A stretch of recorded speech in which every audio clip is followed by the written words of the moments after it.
মালতী, মালতী, দরজা খোলো, সর্বনাশ হয়ে গেছে। কই গো মালতী, দরজা খোলো জলদি।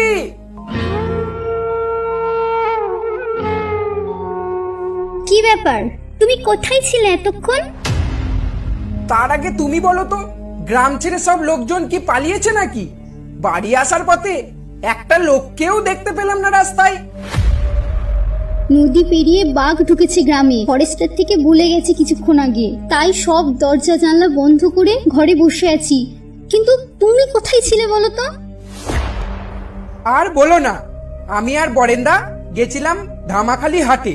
ফেরার পথে অন্ধকারে একটা গরু দেখতে পাই, আর ভাবলাম গরুটাকে বাড়ি নিয়ে আসবো। কাছে গিয়ে দেখতে পাই সেটা গরু নয়, সেটা ছিল এক বিশাল বড় সাদা বাঘ। সাদা বাঘ? আমাদের সুন্দরবন জঙ্গলে সাদা বাঘ কোথা থেকে আসবে? সে তো বরফের দেশে থাকে। আমাদের এই চাঁদনিটা গরমের দেশে কি করে আসবে শুনি? বিশ্বাস করো মালতী, আমি মিথ্যে বলছি না। বাঘটা বরেন্দাকে মেরে ফেলেছে। সে কি কথা?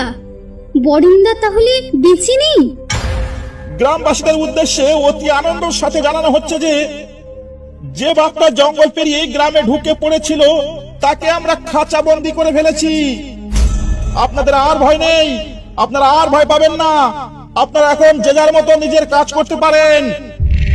যাক বাবা, বাঁচা গেল। নাও, অনেক রাত হয়েছে, এবার খেয়ে দিয়ে শুয়ে পড়ো।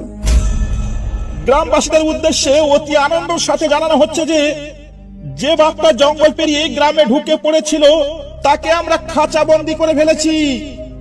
আপনাদের আর ভয় নেই, আপনারা আর ভয় পাবেন না। আপনারা এখন যে যার মতো নিজের কাজ করতে পারেন।